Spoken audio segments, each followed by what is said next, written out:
Hi everyone, good morning and welcome to today's webinar on Bouncing Back by Upskilling Your Team. My name is Louisa Boucher. I'm a policy advisor with CCIQ and I work in the policy and advocacy team here. So I'll be facilitating today's presentation. I'm joined by Director of Industry Graduates, Brendan Williams, and International Business Advisor, Jacob Aldridge. Thank you both for joining us today. Thanks, Louisa. So CCIQ has teamed up with our partners and members to offer a range of things for businesses by providing them with a variety of tools and resources to help them get back on their feet. We've developed topics across the themes of government support, marketing, sales, communication, e-commerce, and business management, of which today's webinar is a part of.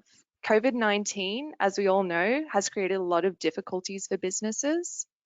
It's forced some sectors of the economy to completely shut down by government order, and demand in many industries has collapsed. In a few others, we have seen an increase. Many employees who will keep their jobs may not actually have as much to do.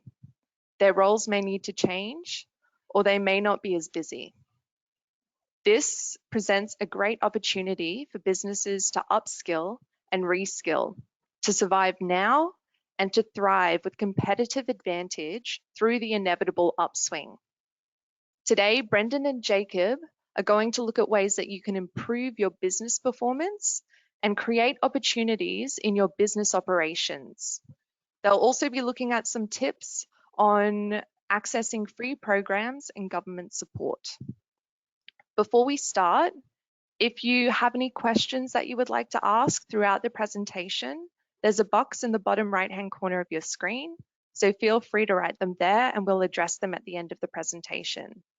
I'll now hand over to Brendan and Jacob to take us through today's presentation. Right. Thank you, Louisa. Welcome, everybody. Thank you all for the investment of your time. So in 2006, when he was delivering the budget as Chancellor of the Exchequer in the UK, Gordon Brown famously said that his government had put an end to the boom and bust cycle of the economy. Less than 2 years later, we went into what we in Australia know as the GFC, what in the UK, the US and other parts of the world they call the Great Recession, 2 recessions within the space of 3 years.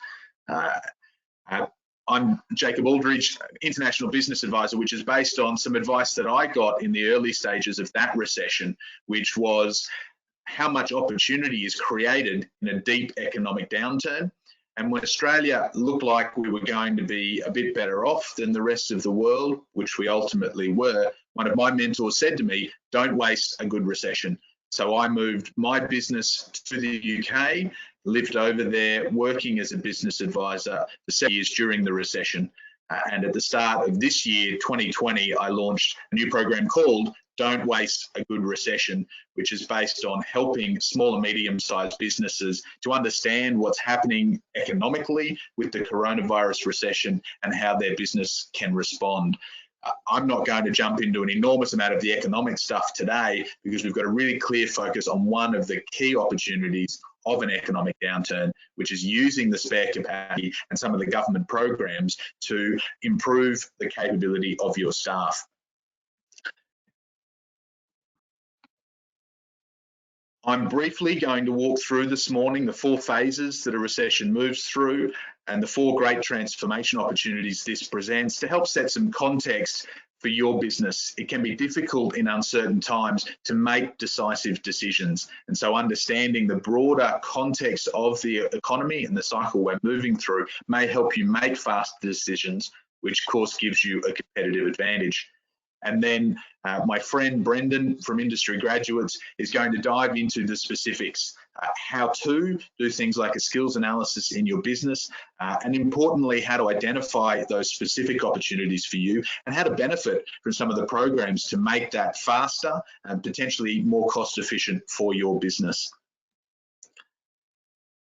So if we think of the economic cycle, despite what Gordon Brown promised the whole world, we know that we go through ups and downs. These are inevitable. And even though Australia hasn't had a recession in 30 years, we have still had some periods like the GFC where things were a little bit tougher. It's my belief that we are currently in the middle of an official recession. And that does mean some things will be deeper, will be harder, and will be more emotional for your customers, your clients, and your team. Personal side to going into recessions, excitement, euphoria of a boom period gives way to fear, desperation, panic, perhaps even despondency. If we think strategically, I break down a recession into 4 key phases. The first phase is the respond phase. Mike Tyson, the boxer, had a great saying. He said, everybody has a plan until they get punched in the face. The reality is for most of our businesses, especially those of you who are in hospitality, tourism, what's happened with COVID-19 has been metaphorical, but just as painful, punch in the face. And it normally takes a few months for a business to respond appropriately to that. There's some businesses that are still in full lockdown or in a partial lockdown. They're going to be in that phase for another few months until they're actually able to fully reopen. For many other businesses who were able to work from home or who were essential services, the risk has begun to end. We're starting to move, which is planning phase. So the planning phase is how do we plan for the future? As we go through the recession, we execute that plan and we profit from, as Louisa said, the inevitable upswing. We need to look to the future. We are not going to take our businesses back to the way they were even just a few months ago. So we need to understand what the opportunity is for our business so that when we come through to the other side of this recession, as I hope you all will strongly, you're doing it with a new business with new opportunity. There's a lot more on my YouTube channel and website. If you search for Don't Waste a Good Recession, it goes through some of the details. We do a weekly economic update. Briefly, the 4 transformations that a recession thrusts upon every industry and the opportunities it invites for every business. Your client base will change. They will also be asking themselves what they value or don't value anymore.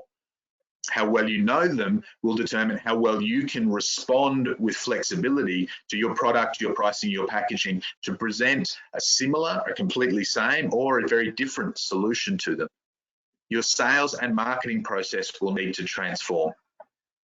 Value propositions that used to work won't necessarily apply in the new normal beyond this recession.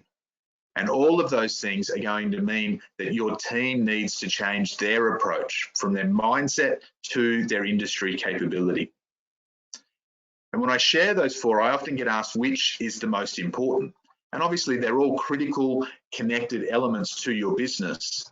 The reality is that if you don't train yourself, if you don't improve the capability of your team members, then that's going to have a flow-on effect to all of the other aspects of the change you're looking to achieve in your business.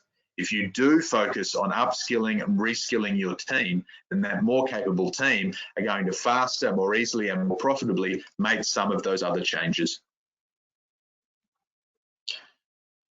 And having set that context, I'd now like to hand over to Brendan from Industry Graduates to have a conversation about what that process actually looks like in your business and how you can improve that capability and perhaps benefit from some of the government programs that exist in an economic downturn to support you to do that. Thanks for joining us, Brendan. Thanks, Jacob. So what is workforce capability? What does that mean to you and your business in these times? How does the business or organisation accomplish its objectives through its people? It's all about people planning. Planning for your team. Who's going to help your business deliver its products and services to your customers? Who's going to get you out on the other end of this cycle? Like business planning, workforce planning is all about, it's a continuous process. It's firstly about identifying the existing skills of your workforce. Where are Where's your team now and their skill sets? What's the required or desired future skills? Where's your business going in terms of your team? Thirdly, the workforce gap strategies and actions to close those gaps. So from where you are now and where you're going, how will you get there? What are some of the steps there in terms of the process, and how can you facilitate that within your own business? Firstly, define your business goals, the operating environment and the desired time frame. Get a really good understanding of your current workforce, what their skills are, what their capabilities are, where they're located, and additionally, what their plans are. Obviously, in this environment, a lot of people are reviewing what their working arrangements look like going forward. Consider and spend a lot of time in terms of what your future workforce requirements are. How has your business changed? What the capability look like in the future? You've got to your best skill level, is plan for what you think the future is going to look like. Analyze and develop the strategies and actions to fill any of these identified workforce gaps. And then, most importantly, in terms of workforce planning, as it is with the business plan, implement, monitor, and review the workforce plan. Make sure it's achieving what it's meant to, and the business plan and the workforce plan should always go hand in hand. Moving on to the next slide, we look at the review of the key people strategies and how they're incorporated into the plan. These are grouped into 4 broad key areas. If you have the resources within your own business, you can complete this process yourself using some really good templates provided on Jobs Queensland. Alternatively, business advisors such as Jacob or industry graduates can provide you with consulting services to facilitate these processes. In terms of the 4 broad key areas, where industry graduates focus our consulting to a number of our clients is firstly in the attraction of staff, reviewing your employer attraction strategies. What does your brand look like within your sector? Are you a leader or are you a follower? Industry graduates can help you develop employer-branded professional development pathways and also in this assist in the creation of grade programs. Moving into recruitment, what are you doing to review your recruitment strategies? Obviously, recruitment has changed forever. We're no longer, at the moment, doing face-to-face interviews. What does that look like for you and your business? How do you assess those skill levels? In terms of other services that are available, we work with a number of employers in the creation of partnerships with RTOs to assist in the recruitment process. So looking at how you partner with universities, registered training organisations, and the work placement opportunities that come out of that in identifying talent. Also in recruitment, we work with a number of employers around the review and application of those government funding opportunities, which we'll touch on shortly. Into the development phase, one of the things that we talk to a lot of CFOs about is around the costs associated with learning and development. What we can do is look at the learning and development programs that you're currently running and how we might go about firstly understanding what the outcomes are, and then looking at what that future state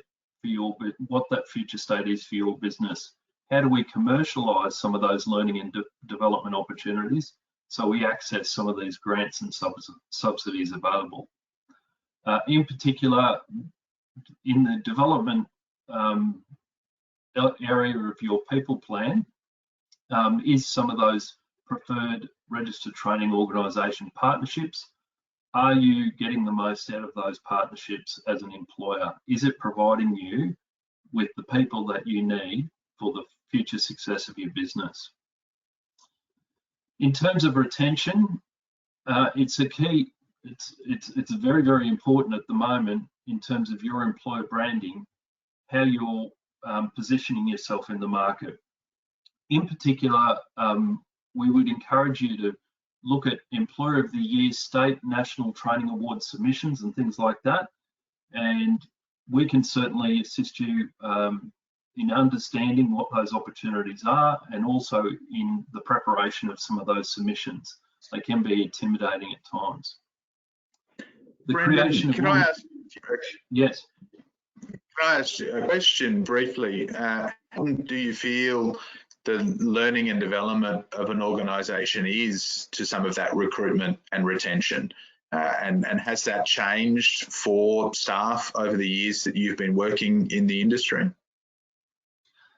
In terms of the pathways, we're seeing that a lot of employers are now, rather than relying on the training provided in the development aspects of the business and external providers, is that they're internalising that learning and development. What we can do is obviously work with the employer to access some of the funding opportunities that might be available, but also in the development of employer-based programs that is contextualised for their business. Thus, it improves the recruitment outcomes, making more efficient, and obviously we'll touch on that in terms of the next slide. So some of the outcomes, just moving on to that next slide, Jacob, an example of a solution outcome of the diagnostic analysis or the workforce capability analysis and moving into the plan. This model is a model that's been designed by one of the industry graduates directors in terms of the train first, recruit second model. And it's a solution that some of our clients, and it crosses industry in terms of a solution that many of our employer partners have implemented into their business. The traditional recruitment model is obviously reactive to the job vacancy. So somebody leaves a business, we advertise for a role and start that process over again. For each new role, the process is isolated in terms of recruitment and candidates selected. Going forward, this, the recruitment process and the way your business recruits needs to be reviewed and enhanced to improve the outcomes. How do you find the perfect employee with the skills, personality and passion required for the job? When you're meeting everyone, particularly over video, if you don't have the ability even to meet somebody face to face, shake their hand, everything has changed. So at the same time, there are obviously pitfalls and biases to look out for. What we encourage with employers is to implement a talent identification pathway. So rather than recruiting and putting a job out on one of the job boards, looking at strategically how you can recruit the best people for your business, and that's through talent ID, commencing the training of those staff before you actually recruit them. So that's where those RTO partnerships are key, RTO, university and other training provider partnerships. So we can certainly work together with employers to facilitate those programs and partnerships. On to the next slide, we just touch on some of those opportunities that are currently available. And as you can see there, I think at last count, there's more than a dozen different opportunities for employers that are grants and subsidies that are available for employers. Many of the employers that probably joining us today are aware of some of these opportunities, but there's a number that have been also announced recently. In particular, some of those opportunities around free vocational training for Year 12 graduates, which was implemented last year in high priority qualifications. And also there's additional benefits through apprenticeships, traineeships and other training. The additional incentives offered recently, the federal government announced in early March the 50% wage subsidy for trainees and apprentices. So if your business, and that's for small to medium-sized employers with employees under 20, so there's probably some of the employers dialing in today would fall into that bracket where your employees are eligible for a 50% wage subsidy.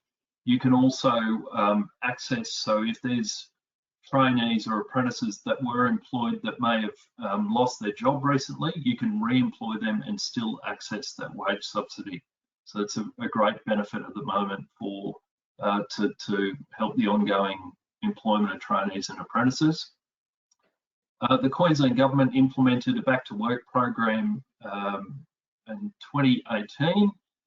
That is ongoing, and that's a fantastic program which supports employers hiring unemployed job seekers, and payments of up to $20,000 depending on which region you're in around Queensland. But a lot of the regional areas are eligible for these subsidies. So I think what you can find within your business is that once you do your workforce capability plan going forward, and it is all about planning for the future, is identifying some of these opportunities that are available. In addition to these existing subsidies and grants and the new subsidies and grants that have just been announced, there's also programs that have been announced by TAFE. There's some free programs there offering skill sets and micro-credentialing. Fantastic opportunities for your existing staff in particular. And TAFE have developed, I haven't actually logged on to these programs, so at this point, in terms of recommending you have a look at them and see whether or not they're appropriate for your business, but the micro-credentialing courses, and also the COVID Safe program that they have implemented via TAFE. It's obviously an online program. So obviously we've brushed across a number of these sorts of opportunities, the importance of planning, developing your future workforce capability. If you feel comfortable in attacking this yourself as an employer, there are some fantastic resources available on Jobs Queensland and the Department of Education websites. If you're not feeling that you have the expertise within your business to firstly do the analysis, then reach out to Jacob or myself, and we can certainly assist you with that process. Moving on, Jacob, in terms of wrapping up, how to make the most of the current opportunity. Thank you. Thanks, Brendan. And I know, talking to business owners, in good times, when we talk about training, there's often not enough time to do it. And then in uncertain or downturns, then there's not enough money. And so knowing that there's all of those programs there to support some of the financial considerations at a time when some of your team may have some spare capacity, and knowing that there are experts like Brendan and his team at Industry Graduates to help point you in the right direction if you need it, is a valuable opportunity for businesses all around Queensland. I wanted to end just briefly by talking about the three different directions that businesses tend to go in through an economic downturn. And right now, we're in the early phases, and there's still some choices to be made. Undoubtedly, some businesses are going to bear the brunt of the economic downturn and the recession, whether that's because they've been shut down or whether that's been because they were on shaky ground even before the economy changed. Unfortunately, the reality is that those businesses are going to die. They're going to be out of business. it's an important thing for all business owners to remember, is that while businesses fail, and in the long term, almost all businesses inevitably will, business owners don't necessarily fail. And we each learn from the opportunities of our business mistakes and, in time, sometimes our business failures, to come back again into the next phase of our life. So even if your business or friends of yours have businesses that get punched in the face, as Mike Tyson talked about, and don't get back up off the canvas, that of course doesn't reflect on them as individuals or the value that they can bring moving forward. For other businesses, while they'll take a hit, absolutely, they're beginning to realise that they will survive this. However, they're just going to follow the economic cycle. When we get to the other side of this, which I think is going to be late 2021 or after, they're really going to be in a similar position to where they are today. And the third type of business is counter-cyclical.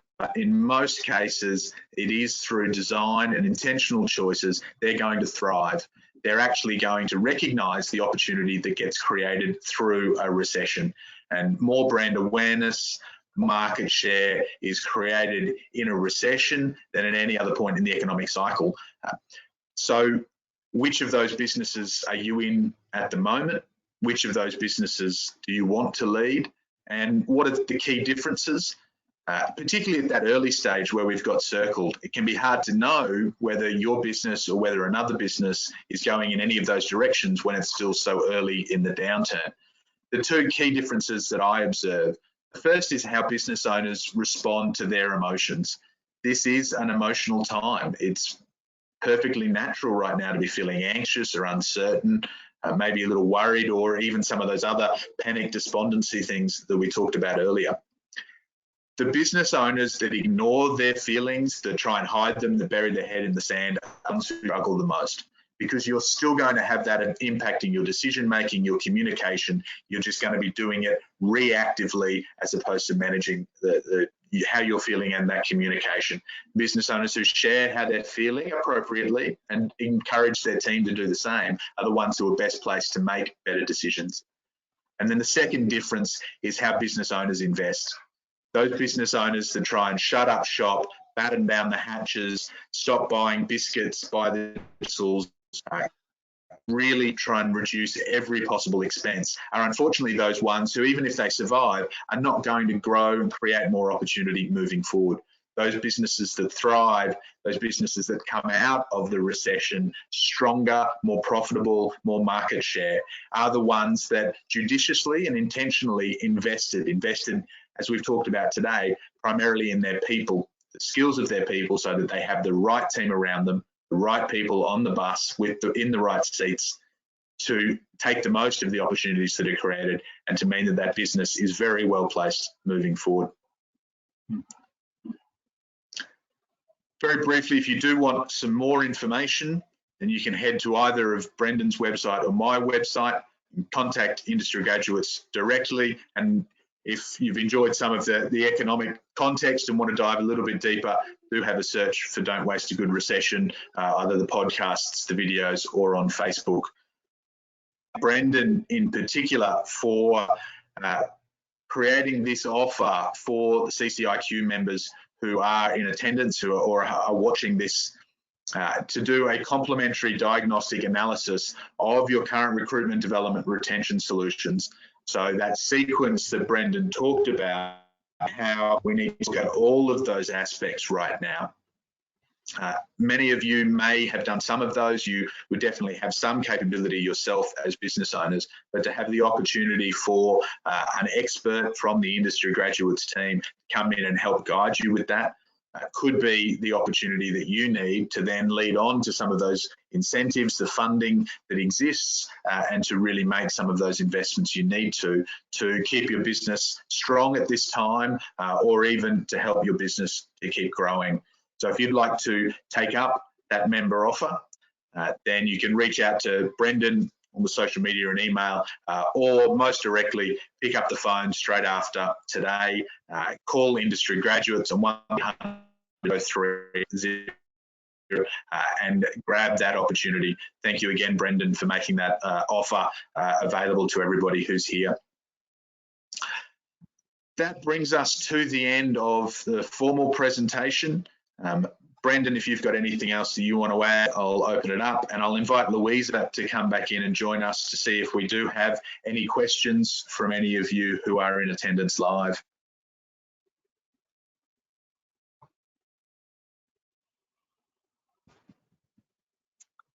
Hi, everyone. So we haven't received any questions. Thank you, Brendan and Jacob, for the presentation. And it looks like we're getting to the end of the time that we have today to have this webinar. So I'm just going to thank you again, Brendan and Jacob, for taking the time to present today. Thank you to everyone who's joined us today. We'll send out a copy of the webinar recording and slides later on today. Don't forget to also register for our other webinars that we're hosting in this series. There'll be links to these in our email. Please make sure you check our events page to see upcoming events and any other webinars, and also subscribe to our newsletter to keep up to date with what's happening. Okay, thank you all. Thanks, and Louisa. enjoy your day. Thank you. Thank Bye, you, everyone. everyone.